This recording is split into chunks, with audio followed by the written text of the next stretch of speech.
আপনার সর্ববৃহৎ coral reef দ্বীপ হচ্ছে সেন্ট মার্টিন দ্বীপ। সে সেন্ট মার্টিন দ্বীপকেও আমরা সংকুচিত করছি, নানাভাবেই আমরা এটাকে ক্ষতিগ্রস্ত করছি। এরকম ইকোলজিক্যালি যে সমস্ত ক্রিটিক্যাল এরিয়াগুলো আছে, এটাও আমাদের সংযুক্ত রাখতে হবে। যখন বিএনপি ক্ষমতায় যাবে, এগুলোকে সংরক্ষণ করা, এগুলোকে টিকিয়ে রাখা। পৃথিবীর মধ্যে সবচেয়ে দামি কচ্ছপ কাছিম যেটাকে বলি, সেটা হচ্ছে আমাদের ইয়ের দিকে, ওইটা কি বলে, পটুয়াখালীর একটা দ্বীপ, নামটা ভুলে গেলাম, সে না রাঙামালি না, ওটা আরেকটা কি যেন নাম, চমৎকার। তো এগুলো হচ্ছে পৃথিবীর সম্পদ, শ্রেষ্ঠতম সম্পদ। তো এগুলো যদি উচ্ছেদ হয়ে যায়, ধ্বংস হয়ে যায়, আমরা কিন্তু এটাও ইকোলজিক্যালি একটা ক্রিটিক্যাল এরিয়ার মধ্যে পড়ে। তো সুতরাং এগুলো সংরক্ষণ করা অত্যন্ত জরুরি। এবং আমাদের এই দেশ কৃষিভিত্তিক দেশ, এটা এগ্রিকালচার এটা কৃষি ডাইভার্সিফিকেশন আমরা যত করতে পারবো ততই কিন্তু এই জাতির জন্য মঙ্গল। আমাদের ইন্ডাস্ট্রি গড়ে উঠবে কৃষির উপর ভিত্তি করে। দেখুন, এমন কিছু কিছু কাজ আছে যেগুলো আমরা বলি না। আপনারা জানেন যে ইম্পোর্ট সাবস্টিটিউট যে আইটেমগুলো হতে পারে, যেমন আদা, রসুন, এর জন্য বেগম জিয়ার সরকার লাস্ট টাইম 2001 থেকে 2006 পর্যন্ত ইন্টারেস্ট রেট করেছিল অনলি 2%। শতকরা 2% ছিল ইন্টারেস্ট রেট, যাতে আমাদেরকে ভারত থেকে আদা কিনতে না হয়, আমাদের পেঁয়াজ কিনতে না হয়। এবং সামার অনিয়ন, গ্রীষ্মকালীন পেঁয়াজ, আমাদের তো চৈতালি পেঁয়াজ হয় চৈত্র মাসে, কিন্তু সারা বছর যাতে পেঁয়াজ হতে পারে এই কারণে সামার অনিয়নের ব্যবস্থা করেছিলেন, যার কারণে আমরা স্বয়ংসম্পন্ন হতে পারি। আর পারবো না কেন? দেখুন, আগে আমাদের গরু আসতো কোরবানির সময়, নানা সময় ভারতের গরুর উপর আমাদের নির্ভর করতে হবে। ইন্ডিয়া বন্ধ করে দিয়েছে। বাংলাদেশ স্বয়ংসম্পন্ন গরুতে।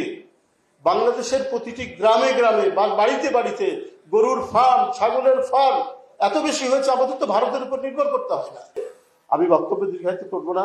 আপনাদের বক্তব্যের মধ্যে থেকে যে উন্মাদনা, যে প্রাণের সঞ্চার হয়েছে, আজকেতে শত শত তরুণরা এখানে বসে আছে, প্রায় 1400 তরুণরা, তারা উদ্বুদ্ধ হবে এবং তারাও ভাববে এটাই তো জাতীয়তাবাদী রাজনীতি।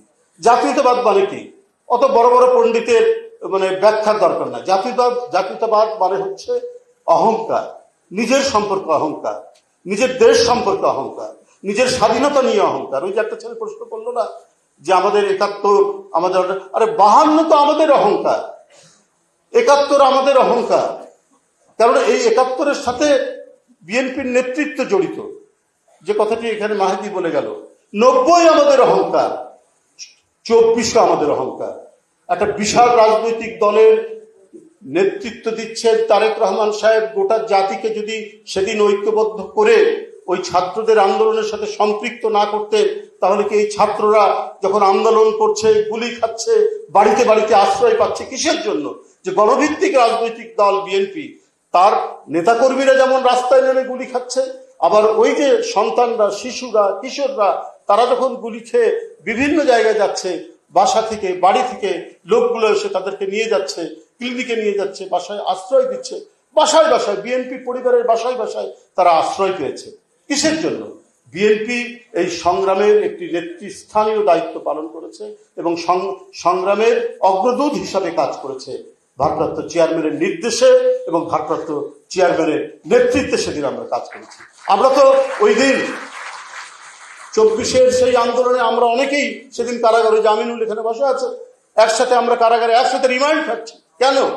আমরা যদি ঘরে বসে থাকতাম, আমরা যদি ভারপ্রাপ্ত চেয়ারম্যান তারেক রহমান সাহেব যদি আমাদেরকে না বলতেন, আমরা কি যেতাম রাস্তার মধ্যে? আমরা তো যেতাম না।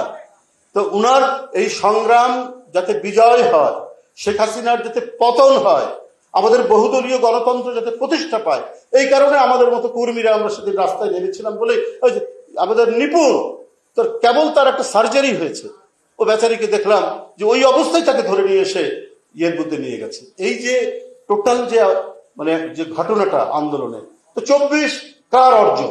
24 বিএনপির অর্জন। এবং সেই 24, 90, 71, 52 কেন বললাম? 52-এর ভাষা আন্দোলনের অনেক নেতা বিএনপির গুরুত্বপূর্ণ নেতা ছিলেন। বিএনপি এখনো বেঁচে আছেন, ব্যারিস্টার জমির উদ্দিন সরকার, তাছাড়া অনেকে মারা গেছে, তাদের বয়স হচ্ছে। তো আমাদের ইতিবাচক আন্দোলন, আমাদের জাতির গৌরবের আন্দোলন, গর্ব করার আন্দোলন এবং অর্জনের সাথে বিএনপির ইতিহাস ওতপ্রোতভাবে জড়িত। সবাইকে ধন্যবাদ। খোদা হাফেজ।